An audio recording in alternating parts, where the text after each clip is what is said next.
my parents' house back in Toronto. I got a picture of my wall, and that's Sundin, and I'm sitting there, and I'm just thinking, how cool is it that I get the opportunity to work hard and be able to put this jersey on. It's just such a special feeling, and I'm so happy and blessed to be able to give in this opportunity. We're chatting with Michael Pezzetta, who signed with the Leafs today. Toronto guy. He's been in Montreal. You've been with the Habs organization throughout your career, so it's going to be an adjustment. You got drafted back in 2016. You've been playing for Laval. You've been with the Habs the last few years on a permanent basis.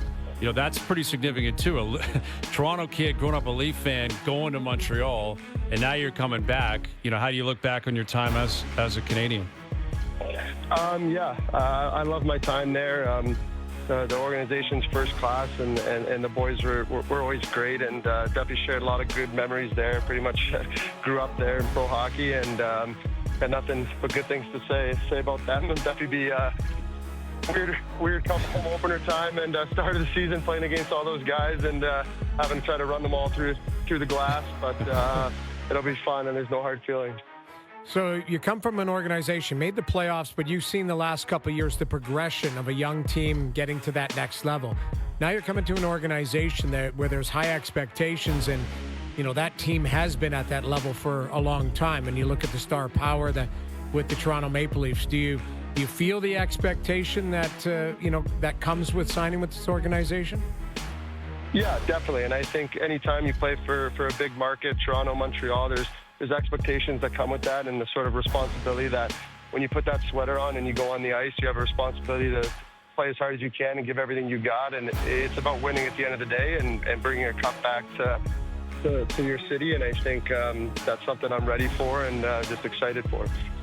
You've had a few tilts with Ryan Reeves over your tenure in the league. What's it like when you walk into a dressing room and you become a teammate of a guy who you've traded fists with many a time? Yeah, I think it's always funny. It's so weird. Like on the ice, you definitely not a player that's making a lot of friends out there, and then you get off the ice and you get in the room, and there's never any hard feelings. We're both a couple guys going to war and just trying to do their jobs. So I'm sure we'll have a laugh and can both appreciate the jobs that we have to do. Absolutely. Well, it's going to be fun to have you in camp and in town. Congrats on the deal. Good luck the rest of the summer. We'll do it again soon. Thank you for this. Yeah, appreciate you guys. Thanks for having me on. There he is, Michael Pezzetta, always with a great mustache. Yeah, I was going to say the salad and the mustache. I didn't want to bring it up just to see. Big personality, big man. personality. Like on the ice, big personality. Yeah. It seems like, obviously really genuinely excited. And well, he's a gamer, too. Yeah, he is. And it's interesting. Like the Marner stuff, that's a local guy that's like, I got to get out of here. That became very clear. Like Mitch just was like, I'm out of here. I don't want to be here anymore. And then, Pezzetta's in a different place in his career, clearly different player, but he's like, just get me there if I can. John Tavares is like, what's it going to take? 4.38? Done. I just want to remain a Leaf. So, Steven Lorentz, same thing. Steven right? Lorentz, exactly. Give me a 3-year deal, 1.35. I don't want to leave. So there's going to be there's going to be examples both ways. Like the Marner example is significant right now, and people are taking it and running with it. What does it mean? Local guys, media, fans, is it too much? But then there's a lot of examples on the other side of guys that are like, I'm not going anywhere. I just want to be a Leaf, and I want to try to win here. Well, it's fair. And the one thing is, like you say, Pezzetta chomping to get here and be a Toronto Maple Leaf. Here's a guy who played in we'll call it a loud market as well. I mean, Montreal's a very loud market. So, we were talking about it before the last break. Nikolai Ehlers may be looking for a little softer landing as far as exposure and all of that. There's some guys that go, hey, I have no problem. Pezzetta, I'm coming from Montreal, go to Toronto. Exact same situation.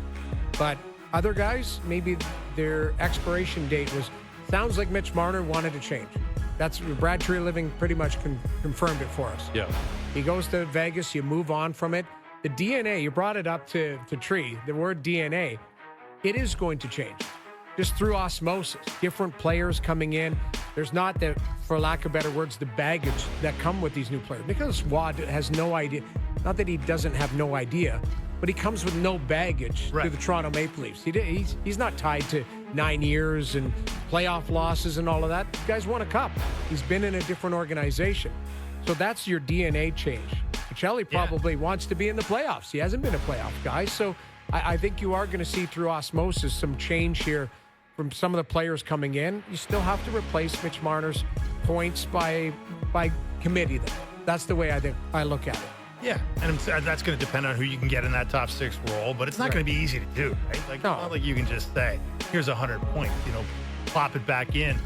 But, to me, this whole DNA thing is interesting because, they are searching for something. It was like they're searching for a different identity, a different kind of approach to big games, to big moments.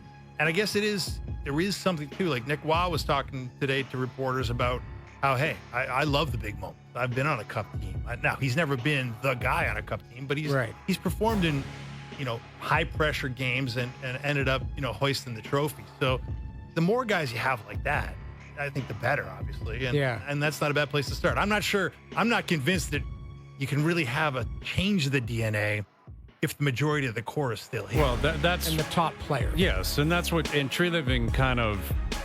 I wouldn't say he didn't roll back his comment, but he's kind of adjusted the definition of the comment a little bit. Where he did say it's internal, like our players need to learn to, and that's where I think it's frustrating to hear that if you're a Maple Leaf fan.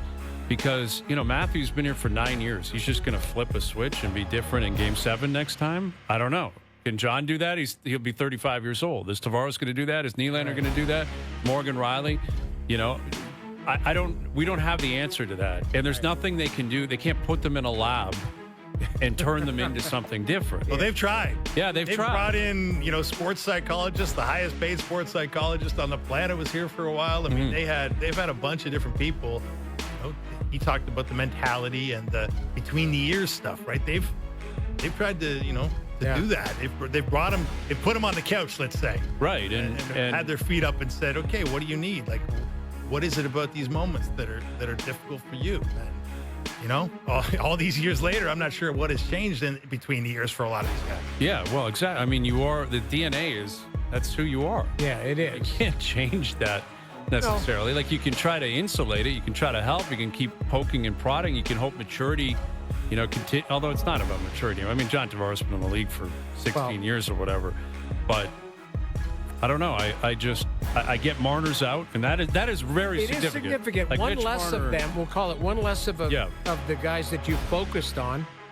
It is significant because if it's not, it's 4, now you're down to 3. And you mentioned John Tavares being 35. It's really, he was on the outside of that, core 4. It was really core 3. Now it's core 2. Yeah, Austin and Austin and Willie. And Willie's he's the biggest case study for me. I know for you it's Austin. For me it's Willie. Because you even see comments from Craig Berube going, yeah, he's a unique guy and, joking around. Hey, you missed that. I saw Berube on a podcast. I don't know if you saw him talking about Willie and saying, I was teasing him and you went high glove and the goalie made the save. And he said, well, you didn't play me enough early in the game.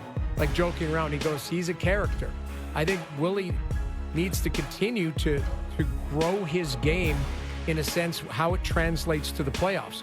Austin, throughout the regular season, we see that he can play on this side of the puck.